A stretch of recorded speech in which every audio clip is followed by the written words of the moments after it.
बच्चों, आज हम अध्याय 2 में गुरु बीजाणु जनन पढ़ेंगे। जिस प्रकार आपने लघु बीजाणु जनन पढ़ा था उसी प्रकार गुरु बीजाणु जनन भी है, बस थोड़ा सा इसमें अंतर पाया जाता है। लघु बीजाणु जनन परागकोश में होता है, जबकि गुरु बीजाणु जनन अंडाशय में स्थित बीजांड में पाया जाता है। बीजांड में आपने उसकी संरचना पढ़ी थी और बीजांड काय पढ़ा था। बीजांड काय की अधस्थ त्वचा की कोई भी कोशिका अपने साइज़ को बढ़ा लेती है, आकार में बड़ी हो जाती है, उसका केंद्रक स्पष्ट हो जाता है और जीव द्रव्य गाढ़ा हो जाता है। इस कोशिका को कहते हैं प्रपशु प्रारंभिक या आरंभक कोशिका। यह कोशिका अन्य कोशिकाओं से अपने आकार, केंद्रक के आकार और स्पष्ट जीव द्रव्य युक्त हो जाती है और प्रपशु कोशिका कहलाती है। अब इसमें परिणत विभाजन होता है, यानी परिधि के समांतर विभाजन होता है, जिससे दो कोशिकाएं बनती हैं, एक बाहर की तरफ और एक अंदर की तरफ। बाहर स्थित कोशिका को प्राथमिक भित्ति कोशिका कहा जाता है।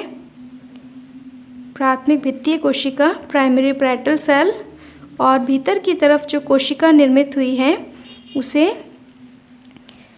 प्राथमिक बीजाणुजन कोशिका कहा जाता है। इस प्रकार विभाजित होकर के यह दो कोशिकाएं बनाती है, प्राथमिक भित्ति कोशिका और प्राथमिक बीजाणुजन कोशिका। प्राथमिक बीजाणुजन कोशिका में आगे विभाजन नहीं होता और आगे यह सीधे ही गुरु बीजाणु मात्र कोशिका की तरह कार्य करने लगती है। गुरु बीजाणु मात्र कोशिका, इसकी गुणिता द्विगुणित होती है और ये आगे विभाजित होकर के अगुणित गुरु बीजाणुओं का निर्माण करती है। जबकि प्राथमिक भित्ति कोशिका में आगे विभाजन नहीं होता, अगर होता भी है तो यह कई विभाजन होकर के भित्ति का ही निर्माण करती है। यह प्राथमिक बीजाणुजन कोशिका और गुरु बीजाणु मात्र कोशिका में अर्धसूत्रीय विभाजन होता है, क्योंकि ये खुद द्विगुणित होती है और अर्धसूत्रीय विभाजन होने से कितने इसकी पुत्री कोशिकाएं बनेंगी? 4 बनेंगी। तो 4 इसमें कोशिकाएं बनती हैं, 4 लघु बीजाणु बनते हैं जो कि रेखीय क्रम में विन्यासित रहते हैं। ये सभी हैं गुरु बीजाणु। इस प्रकार एक गुरु बीजाणु मात्र कोशिका से 4 गुरु बीजाणु बनते हैं, अर्थात गुरु बीजाणु जनन हम किसे कहेंगे? गुरु बीजाणु मात्र कोशिका द्वारा गुरु बीजाणु के निर्माण की क्रिया को गुरु बीजाणु जनन कहते हैं। अब ये जो गुरु बीजाणु बने हैं, ये जो रेखीय क्रम में विन्यासित हैं, इसमें से केवल निभाग सिरे की ओर स्थित, प्राय निभाग सिरे की ओर स्थित जो गुरु बीजाणु है वही सक्रिय रहता है। बाकी सभी जो हैं वो डिजेनरेट या अपहासित हो जाते हैं। वृद्धि और परिवर्तन के द्वारा जो सक्रिय गुरु बीजाणु है वह मादा युग्मकोद्भिद का विकास करता है। जैसे लघु बीजाणु में आपने पढ़ा था, लघु बीजाणु आगे परिवर्तित होकर के नर युग्मकोद्भिद बनाता है, उसी प्रकार जो गुरु बीजाणु है वह आगे परिवर्तित होकर के मादा युग्मकोद्भिद या या भ्रूण कोश का विकास करता है। तो अगला हमारा टॉपिक है भ्रूण कोश का विकास या मादा युग्मकोद्भिद। इस तरह से ये जो गुरु बीजाणु है, सक्रिय गुरु बीजाणु जो कि निभाग सिरे की ओर स्थित होता है, बाकी जो तीनों गुरु बीजाणु हैं वो अपहासित हो जाते हैं। ये मान लो माइक्रोपाइल सिरा है और ये मान लो चलेजा एंड है या निभागीय सिरा है। तो निभाग सिरे की ओर स्थित ये सक्रिय गुरु बीजाणु है, यह आगे परिवर्तित होकर के भ्रूण कोश बनाता है। भ्रूण कोश या मादा युग्मकोद्भिद का निर्माण करता है। अतः हम कह सकते हैं मादा युग्मकोद्भिद या भ्रूण कोश की जो प्रथम कोशिका है वो कौन है? यह सक्रिय गुरु बीजाणु है। इस सक्रिय गुरु बीजाणु को भ्रूण कोश मात्र कोशिका भी कहा जाता है। यह अपने बीजांड काय से पोषण प्राप्त कर लेता है और अंदर अपने साइज़ को थोड़ा सा बढ़ा लेता है और इसके अंदर कई रिक्तिकाएं बन जाती हैं। कई छोटी छोटी रिक्तिकाएं होती हैं, बाद में समेकित होकर के यह बड़ी रिक्तिकाएं बना लेती हैं। अब ये जो केंद्रक है इसका गुरु बीजाणु का, इसमें प्रथम समसूत्री विभाजन होगा, क्योंकि ये खुद क्या है? अगुणित है, इसलिए समसूत्री विभाजन होगा जिससे 2 केंद्रक बनेंगे। एक माइक्रोपाइल की तरफ केंद्रक चला जाएगा, एक निभागीय सिरे की तरफ केंद्रक चला जाएगा, क्योंकि बीच में रिक्तिका बन गई है जिसकी वजह से केंद्रक विपरीत ध्रुवों पर चले जाएंगे। अब प्रत्येक सिरे की तरफ जो स्थित केंद्रक हैं उनमें द्वितीय समसूत्री विभाजन होगा।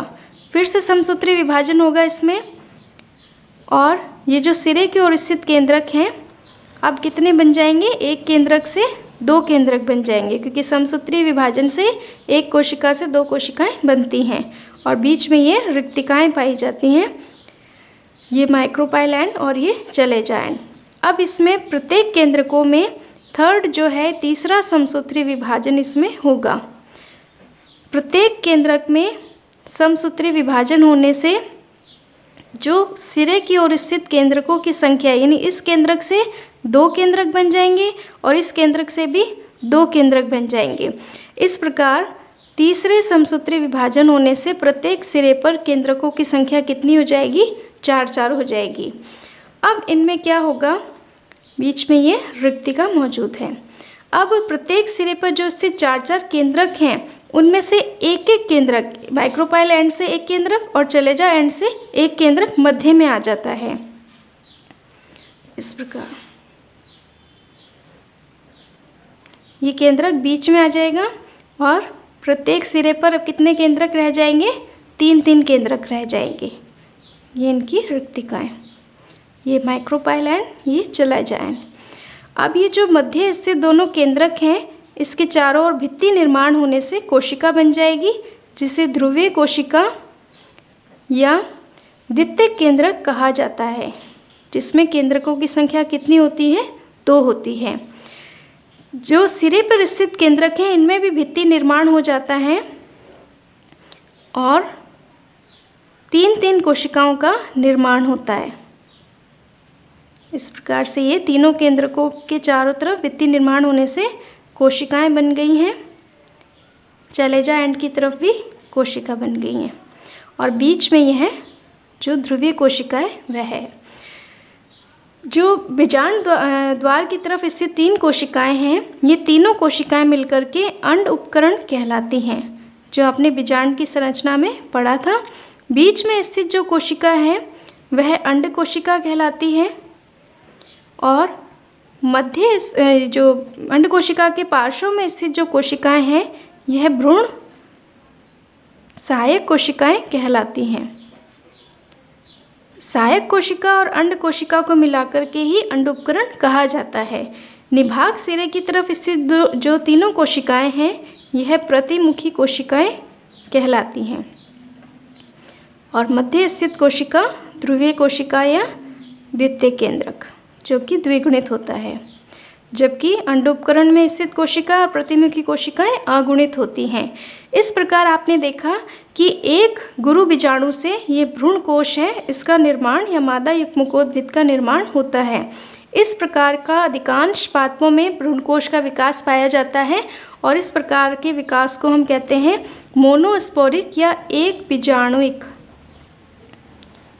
मोनोस्पोरिक या एक बीजाणु, क्योंकि एक बीजाणु गुरु बीजाणु से भ्रूणकोश का निर्माण हो रहा है, इसलिए मोनोस्पोरिक टाइप या एक बीजाणु प्रकार और पॉलीगोनम प्रकार, क्योंकि पॉलीगोनम प्लांट में यह सबसे पहले देखा गया था।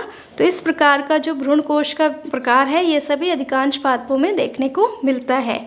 ये जो भ्रूणकोश बना है इसमें देखो कितनी कोशिकाएं हैं, 3 ऊपर 3 नीचे और 1 बीच में, यानी ये कितना कोशिकीय है, 7 सेल्ड है, यानी 7 कोशिकीय है। और केंद्रकों की संख्या कितनी है, इसमें 3 3 और 6 7 और 1 8, यानी 8 केंद्रकीय।